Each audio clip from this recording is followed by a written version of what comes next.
1978వ సంవత్సరం జూన్ 26వ తేదీన దేవుని అనాది సంకల్పం చొప్పున ఆంధ్రప్రదేశ్లోని కృష్ణా జిల్లా ముసునూరు మండలం గోపవరం గ్రామంలో ఉన్న కొయ్యూరి నక్షత్రం పాములమ్మ గార్ల దంపతులకు 5వ సంతానంగా దైవజనులు బ్రదర్ కె సాల్మన్ రాజు గారు జన్మించారు. దైవజనులు తన 19వ ఏట బైబిల్ చేతపట్టుకుని ఒక సంస్థలో సేవ చేయటానికి పంపబడ్డారు. దైవజనులకు 20వ ఏట దైవజనురాలు శ్రీమతి సలోమి గారితో వివాహం జరిగింది. దేవుడు వారి దాంపత్య జీవితాన్ని ప్రేమించి 3 సంతానాన్ని అనుగ్రహించారు. దైవజనులు పంపబడిన సంస్థలు 4 సంవత్సరాలు పరిచర్య చేసిన తరువాత నీకు నీ భార్యకు ఈ సంస్థలో సేవ చేయుటకు అర్హత లేదని బయటకు పంపివేశారు. నేను సాలుషార్మిలో పరిచర్య చేస్తున్నప్పుడు నాట్ ఎడ్యుకేటెడ్, ఇతని ఎడ్యుకేషన్ లేదు, ఇతని భార్యకు చదువు లేదు, మన సంస్థలో పనిచేసే అర్హత వీడికి లేదు. నాట్ ఎలిజిబుల్, నాకు విరోధంగా సేవకు పనికిరాడు, అతను చూసిన వారు అసహించుకుంటున్నారు అని ఒక సంస్థ నాయకుడు నాకు విరోధంగా ఒక పత్రాన్ని రాసి మద్రాసు పంపించాడు. అప్పుడు దైవజనులు కన్నీటితో, ఇప్పుడు సేవకు కూడా పనికిరానప్పుడు నన్ను ఎందుకు బ్రతికించావు?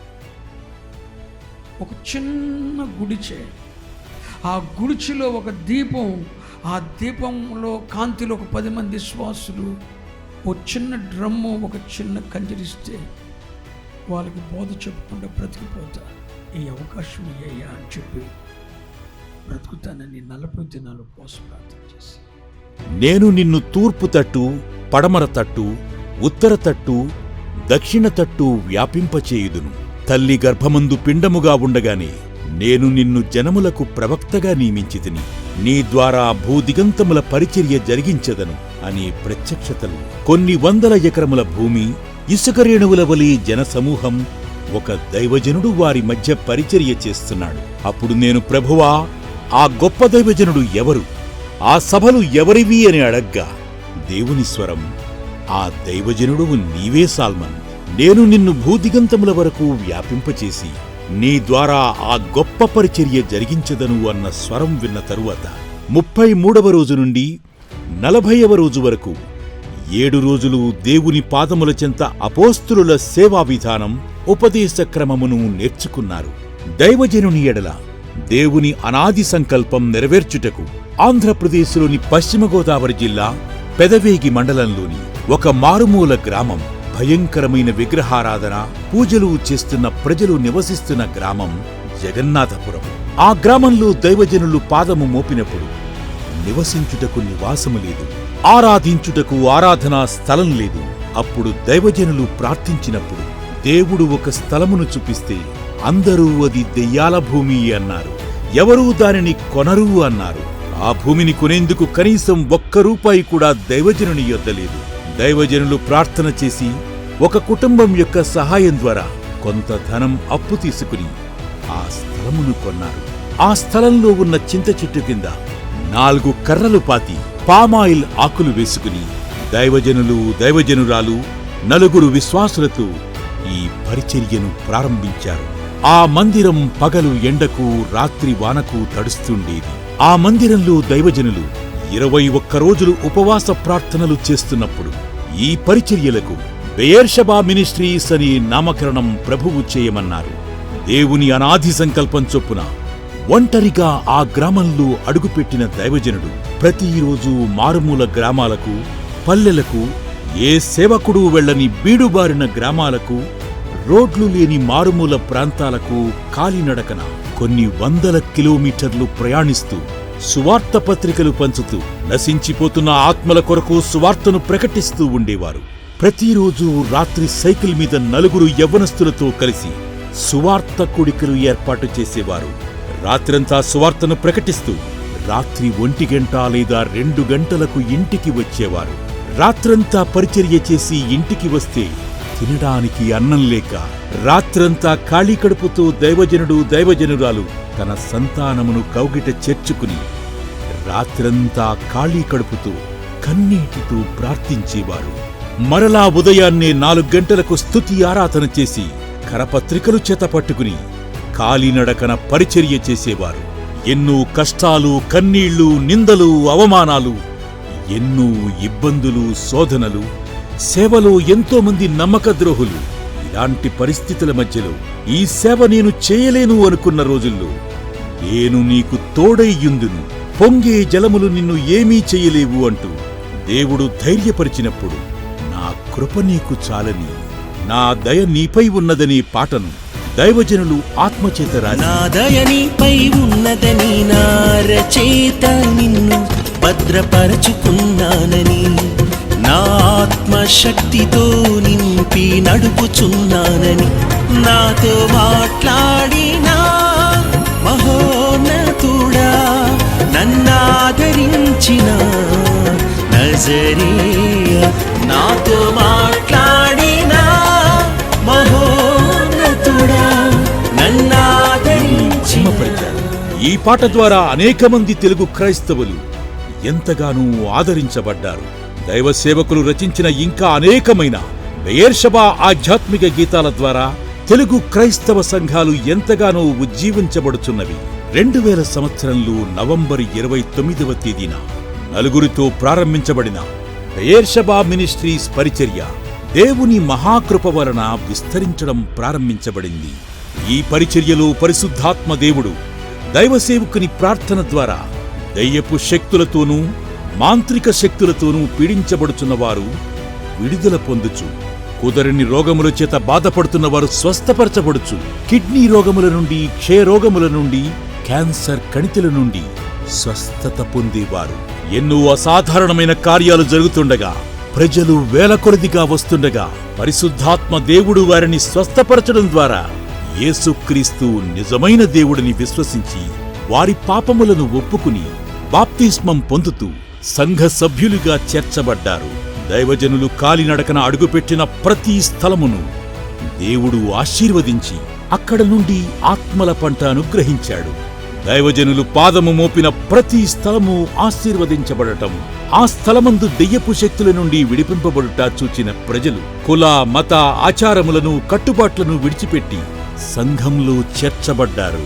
ప్రతి శుక్రవారం ఉపవాస స్వస్థత ఆరాధనలు దైవజనులు పరిశుద్ధాత్మ ద్వారా ప్రవచనం ఎత్తి ప్రజలతో మాట్లాడుచుండగా దేవుడి సేవకుని నోటి నుండి పలుకబడిన ప్రతి ప్రవచనమును నెరవేరుస్తూ ఉండగా వందల కొలది ప్రజలు రావటం, దీవించబడటం జరుగుచుండగా మందిరం చాలక ఇరుకుగా అయినందున చిన్నగా పామాయిల్ ఆకులతో కట్టబడిన ఆ మందిరమును పడగొట్టి 150 మంది పట్టే మందిరముగా విస్తరింపచేయటం జరిగింది. పరిశుద్ధాత్మ దేవుడు బలముగా దైవసేవకుల ద్వారా పనిచేయటం ద్వారా అనేక మంది క్రీస్తే ప్రభువుని నమ్మి రక్షించబడుచు సంఘ సభ్యులుగా చేర్చబడుచుండగా కొద్ది కాలంలోనే ఆ మందిరం ఇరుకైనందున సుమారు 500 మంది పట్టే మందిరంగా విస్తరింపచేయటం జరిగింది. అతి కొద్ది కాలంలోనే ఆ మందిరం ఇరుకైనందున ఒకేసారి 1000 మంది కూర్చుని ఆరాధించే మందిరంగా విస్తరింపచేయటం జరిగింది. దేవుని అనాథ సంకల్పం, పరిశుద్ధాత్మ దేవుని కార్యములు సేవకుల ద్వారా జరిగిస్తుండగా సేవకుల ద్వారా పరిశుద్ధాత్మ దేవుడు పలికించిన ప్రతి ప్రవచనమును దేవుడు నెరవేరుస్తూ ఉండగా ఆత్మల పంట విస్తరించడం ద్వారా ఒకేసారి 5000 మంది పట్టే పెద్ద మందిరమును నిర్మించడం జరిగింది. 2018వ సంవత్సరంలో దైవజనులు పరిశుద్ధాత్మ దేవుని ప్రేరణ చేత 50 రోజుల ఉపవాస ప్రార్థనా పండుగలు ఏర్పాటు చేయగా దేశ నలుమూలల నుండి ప్రజలు వేల కొలదిగా దేవుని మందిరమునకు వస్తూ ఆది అపోస్తులుల ఉపదేశ క్రమం నేర్చుకుంటూ సజీవ యాగముగా దేవునికి తమను తాము సమర్పించుకుంటూ ఆత్మచేత నింపబడుచు పరిశుద్ధాత్మ ద్వారా పరిశుద్ధతలో పరిపూర్ణత కొరకు ఉపవాస ప్రార్థనల్లో పాల్గొనేవారు. ఆ మందిరం ఇరుకైనందున ఒకేసారి 10,000 మంది కూర్చుని ఆరాధించుకునే 2 మందిరములు జగన్నాథపురంలోనూ ఏలూరులోనూ నిర్మించడం జరిగింది.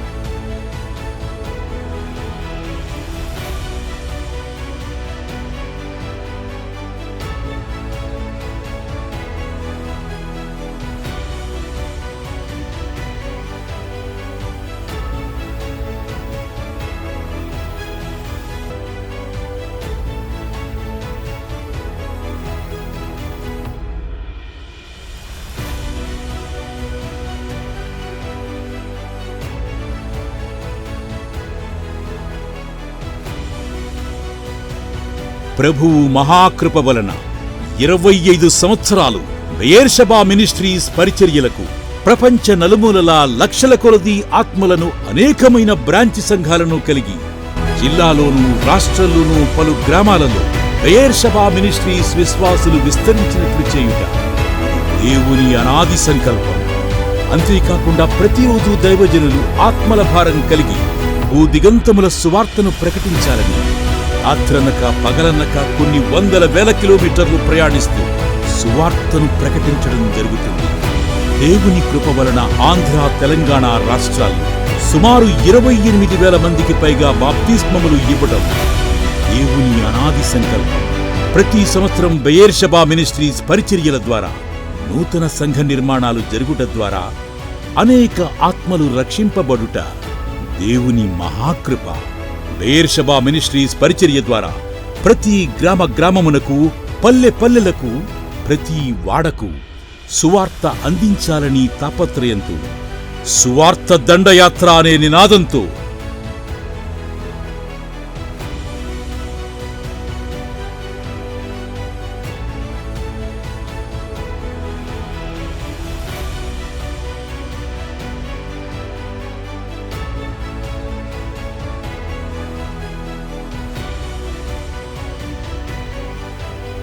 యేసుక్రీస్తు ప్రభువు వారి శిలువ, మరణ, పునరుత్థానములను తెలియజేసే కొన్ని లక్షల కరపత్రికలను ముద్రించి ఇంటింటికి సువార్త అందించబడుతుంది.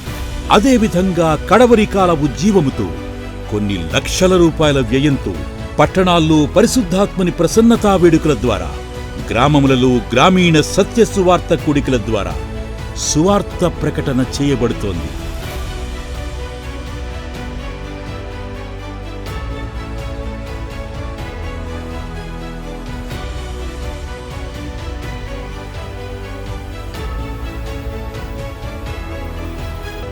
ఈ కూడికల ద్వారా అనేక మంది ప్రజలు దీవించబడుతున్నారు. సువార్త అందని ప్రాంతాలకు సువార్త అందించాలని పరిశుద్ధాత్మ ప్రవాహం అనే మాసపత్రిక, ఇంకా ఆత్మీయ గీతములు మరియు లోతైన వాక్య విశ్లేషణ కలిగిన ఆధ్యాత్మిక పుస్తకములు ప్రచురణ చేయటం ద్వారా ప్రజలు ఆధ్యాత్మికంగా బలపరచబడుతూ దీవించబడుతున్నామని సాక్ష్యరూపంలో తెలియజేయుచున్నారు. అంతేకాకుండా బెయేర్షెబా టీవీ ఛానల్ ద్వారా ఏలూరు, కృష్ణా జిల్లాల్లో 24 గంటలు కేబుల్ టీవీ ద్వారా ఉచిత సువార్త అందించబడుతోంది.